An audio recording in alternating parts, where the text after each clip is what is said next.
Palmer. It's so good to have you here with me on tonight's show on Christmas Day. And we have such a treat for you. Yes, we have Grammy award-winning singer and songwriter Michael Bolton. And here is what happened when I caught up with him. Michael, it's great to have you on the show here on Christmas Day. How are you? Well, I'm great. Great to be with you. Thanks for spending the time with us, and it's a special day. It's an absolute pleasure to have you here. And obviously, Christmas, where are you in the world right now? I'm at home in Connecticut, in New England. It feels really good to be here. But you know, I was just in England for 5 weeks. Yes, and you love England, don't you? Because we love you here. I do. Yes. Yeah, well, I have had the greatest fans like for 35 years or so. Yeah, yeah. In England, and I'm always treated like I'm home when I'm there. But driving around the countryside also reminds me of being anywhere in New England. Oh, wow. I've done a lot of shows in England. But I remember the first big record. England was the second biggest country in the world, the biggest market in the world for me. Yes. After the United States. So I've been coming there and touring, I think it's been 35 years. Wow. And when are you coming back? Can we expect to see you back next year? I hope so. I think we were averaging every other year for many years. Right, but okay. It's up to the fans. Yes, we want you back next year. We want to make it happen. So watch this space. Well, we're going to go into the first song on the show today. How Am I Supposed to Live Without You? My favourite song, Michael. Wow. Now, the YouTube video alone has 166 million views. This song has been recorded by so many artists. You know, it's a standard. Did you think this song would have that much longevity? I'm sorry, how many views? 166 million viees. Okay, I just liked hearing that, so thank you very much for repeating it. Do you want to hear it again, Michael? Sure. No, I don't need any more. But that is the kind of surprise of, you know, the power and the kind of success that took place, thankfully, in England. Yeah. The numbers are insane. It's crazy. But the fans they're amazing. And it's been a while, so touring England is a very big deal for me. Wow, just wonderful. We're going to play out the song right now. Here's How Am I Supposed to Live Without You? 166 million views, just to confirm that. And I'll be chatting to Michael after this. I could hardly believe it when Now, Michael, I want to talk about your beautiful Christmas song with Matoma. You guys are a great team. How did this collaboration come about? So we were contacted about potentially working with Matoma. I wasn't familiar with his work yet. He's a great composer and producer out of Norway. Norway was a really big early marketplace for me as well, a big country that embraced my music. And he was interested in writing a Christmas song. And I've loved performing the Christmas songs. I've done 2 Christmas albums. I thought it was a great idea at the right time. And we started in Los Angeles. And something kind of powerful started happening while we were writing it. And I realized that it wasn't going to be a happy, bubbly Christmas song. Right. It was going to be a kind of deep, important time of the year for people because of our loved ones. We want to be around our loved ones. We think about our loved ones, past and present. And there's a kind of a heaviness, and I thought, are we too serious now? And we were enjoying the way it was coming out. And Matoma did such a beautiful job with the production and got the sensitivity of it, got the depth of it. And so that's the first one, but I'm hoping we write some more, maybe even in time for next Christmas. Yes, that'd be wonderful. Well, you just have to come back next Christmas, Michael. That's it now. Twist my arm. I will. Well, we're going to play out the song now. It's just beautiful. Merry Christmas, and we will see you after this. When I closed my eyes last night.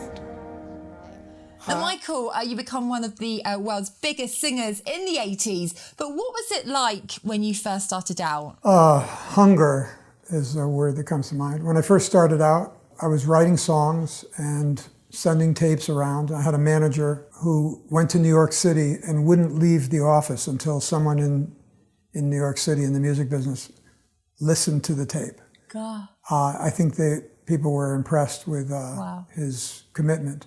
When I was about 16, a record executive from RCA Records asked to see me perform live. Drove up to Connecticut and signed me to a record contract. And I made 2 albums for RCA. I was really excited that somebody in the industry really believed and knew what they were talking about. And my family was excited. My parents were very supportive. Oh, I was going to say, did you come from a musical family? Pretty much everybody, almost everybody in the family is musical. My mother was the most musical. She loved to sing. Oh. And she would have pursued a career as a singer, but back in those days, a wife and mother were home for the kids and the family.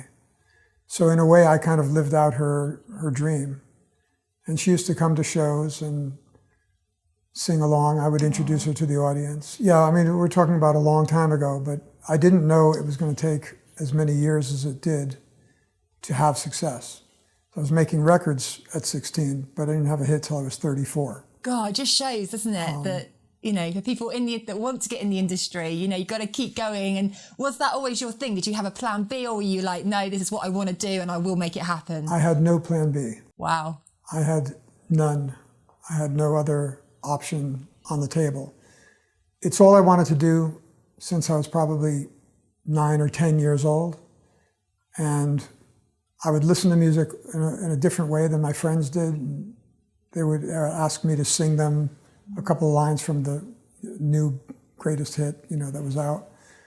And somehow I heard the melodies, I heard the harmony parts, and was listening in a different way than my friends were. But I think you need the kind of focus in the music business. You need that kind of focus, that the no plan B mentality. Yes. This is it. It's understandable and important, but I think a lot of people don't know how difficult it is before success happens in the music business.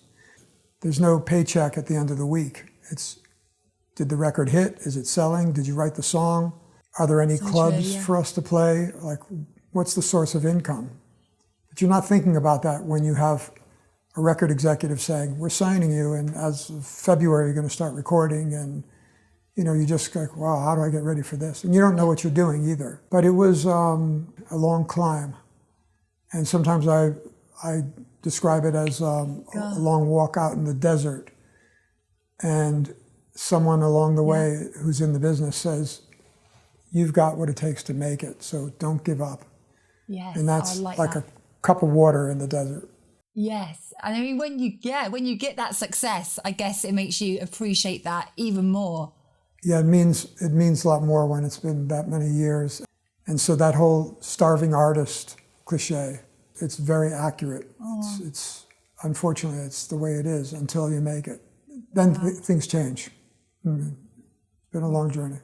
Still going, thanks to you. Yeah, absolutely. Well, we're going to go into the next song, Michael, How Can We Be Lovers? Now, this came from your really successful album, Soul Provider. You have 5 US top 40 hits, 3 of which reached the top 10 from this album. Now, looking back, is there anything particular that you remember fondly about this album today, Michael? Everything. Soul Provider was a really big establishing album for me. People had heard a bit of some other records that I had released. I got some airplay, but something happened with Soul Provider that took me to an entirely different level as an artist. And instead of being known as, oh yeah, that guy who recorded the Otis Redding classic, and yeah, what's his name again? I know the feeling, Michael. We're going to play out the song now, How Can We Be Lovers? Such an absolute beautiful tune, and we'll see you after this. How can we be lovers if we can't be friends? Now, Michael, I know you are back out on tour in the new year. You're constantly on tour. What is it like, that feeling, being back out there, especially, you know, after the pandemic? Is it the most incredible feeling being back on stage? It's an unbelievable feeling being on stage post-pandemic. I mean, we're not 100% post, but yeah, to be off the road for a couple of years. I tour a lot. I record, I write, I produce, Yeah.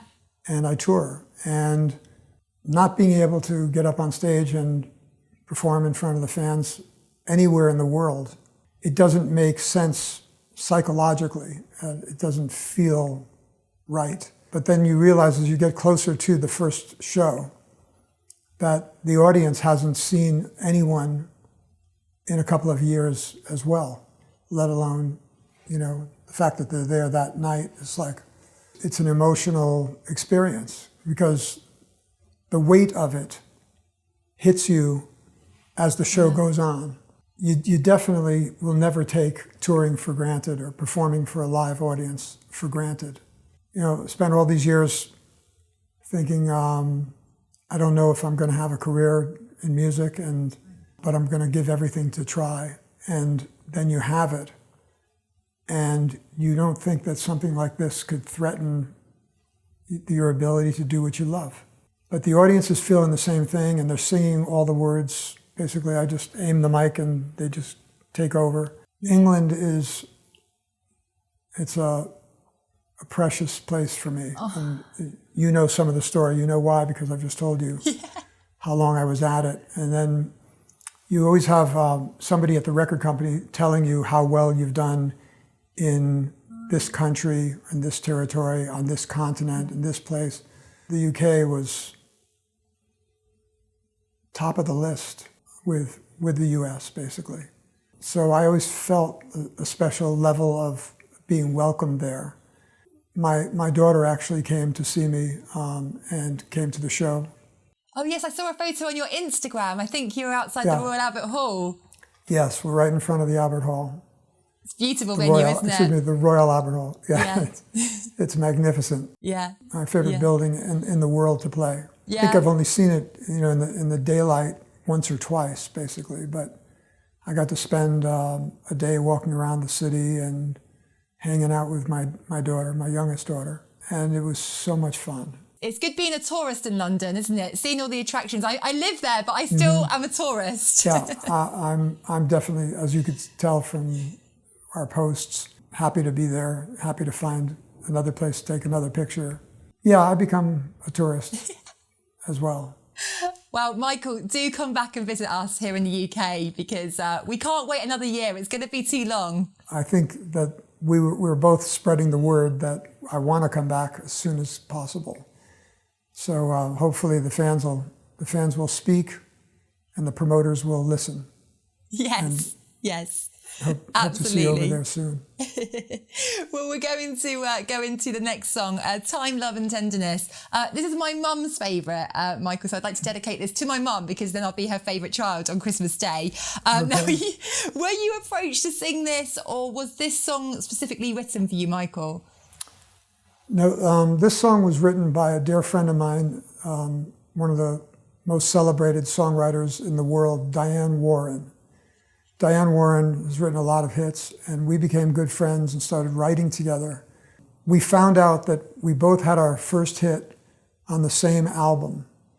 Laura Branigan recorded How Am I Supposed to Live Without You and one of Diane's songs.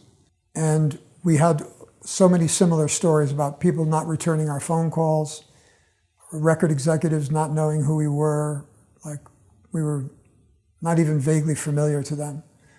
And how when we did have our first hits on that record, people started returning our calls and putting other executives on the phone, and it was easy to get songs to different artists. And a lot of people were recording my songs before I started having hits myself. So Diane wrote Time, Love and Tenderness, called me and said, I want to play you the latest composition. I said, let me hear it. And when she stops what she's doing and calls you to get your attention, it means something great has gone on. I listened to it and I said, I love it. I hear like a couple of things that maybe we could look at tweaking a little bit, even in the key that it's in. I love it. And so she kept it until it was time for me to record my album. And it became the title of the biggest album of my life, Time, Love and Tenderness. And that was big in the States, but it was about 14 million copies around the world. You get to share those stories as well with your favorite new friends who are writers or musicians or producers, and how you both had similar experiences in that you had your own versions of the long climb. Definitely you get to appreciate arriving. It's the same for all my friends in music. Success doesn't mean we have arrived as much as that we've been given permission to move forward on our own terms, to do what we love creatively on our own terms. That's a big deal. Yeah, no, I totally agree. Well, we're going to play out Time, Love and Tenderness now on the show. Dedicating to Mrs. Palmer. Could you actually do that, please, Michael? Dedicating it to your mom. Angie Palmer. So this next song is dedicated to Angela Palmer. It's Time, Love and Tenderness. Happy Christmas. Merry Christmas.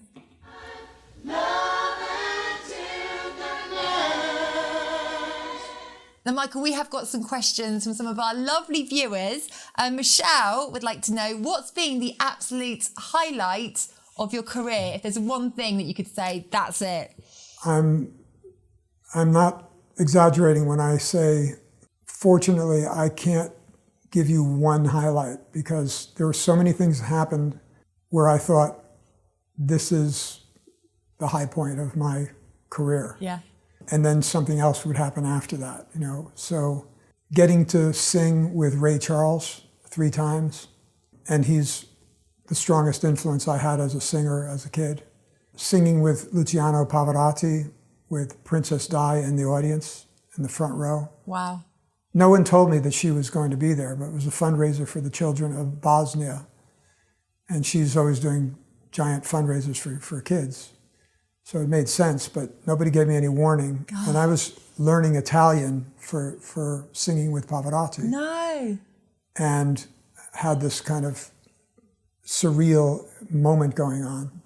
But singing with Luciano was an incredibly powerful, like life-altering experience for me. It kind of directed me into the world of opera, of like the greatest hits of opera. And I learned Italian, and I then got to sing with the other, so all 3 of the 3 tenors. But it's, you know, it gets surreal, and I never want to lose the feeling of being a fan.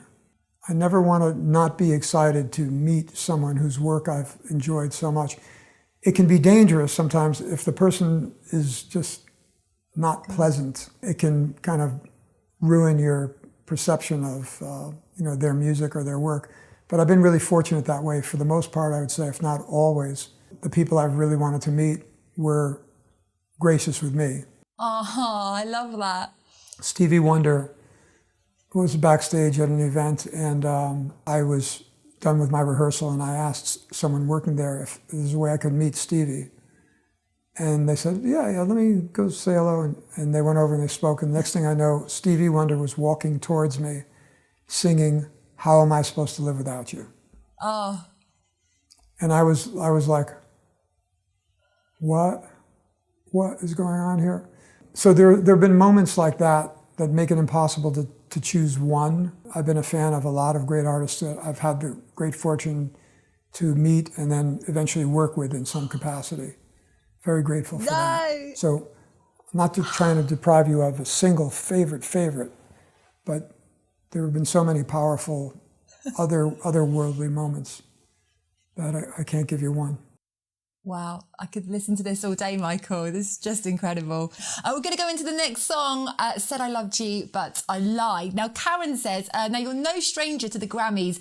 You've won Best Vocal Performance twice. Where do you get the thrill? Is it the nomination or when your name is announced at the ceremony and you pick it up?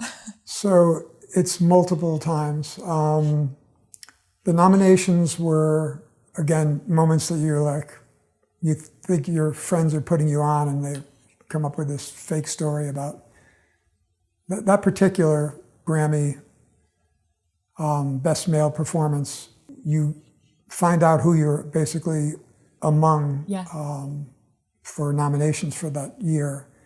And that's such a huge compliment because there are so many great singers. When they call out your name and you're in the audience thinking, again, it's either like a dream or you're at rehearsal and imagining this is all happening. There's something so powerful about that, because I guess to a certain extent, a Grammy for Best Male Vocal Performance is like my Oscar. That's going to be the height of the performance that I can deliver in a business where there are so many great artists, great singers. And so it kind of makes it all, when you're walking up to accept it, and then you're up there accepting it, and you're really thinking, okay, I'm going to wake up any moment, and I hope I don't forget anybody while I'm giving my thank yous. There's something that gives you that sense of, after all of the years of the climb, the endless climb, and of the fact that there's no plan B. Yeah. It's very, very powerful. It definitely takes you some time. I'm not big on celebrating the moment. I join in because friends throw parties and people send things to your hotel room to remind you that it really happened last night or whenever it was. Because it took me so long to make it, I've been of a mindset that I want to use the success for fuel for the next project. And I'm always working, so half the songs are probably already written. But then it gives you even more motivation because you have success, but now you can have it on your terms. Love that. When it comes to writing and creating the songs. It gives you more leverage to work with great producers and not have them just walk on you, but help you deliver what you intend to creatively. There's so much that comes with success at a high level that gives you freedom and being able to breathe easy about your kids and your family being okay. Oh, Michael, I could listen to your stories all day, but here is Said I Loved You, But I Lied. Enjoy.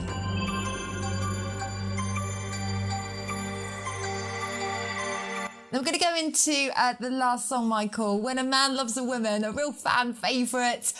What reaction do you get from the crowd on this song? Because I bet they just sing it full blast, right? Yes. The fans definitely love this one. It was one of the biggest hits of my career. When I was a kid, Percy Sledge's version was the one that inspired me, and I got to meet him and have him join me at a TV special in the States, and we sang it together. When a Man Loves a Woman, I usually find my way into the audience and show up somewhere in the audience for that one, except COVID did not allow that this time around. There's something really powerful about remembering that. It was the second Grammy for me. But you see couples, and, I hope they're couples, sitting next to each other because they're getting really close to each other during the song. And they're singing the words that they know. And it's a powerful, powerful moment. Because it's a great song. It's a great song for me to sing. It's a fan favorite. And it also takes me back to that confirmation of success, the affirmation and support from the fans when something comes out and is that big.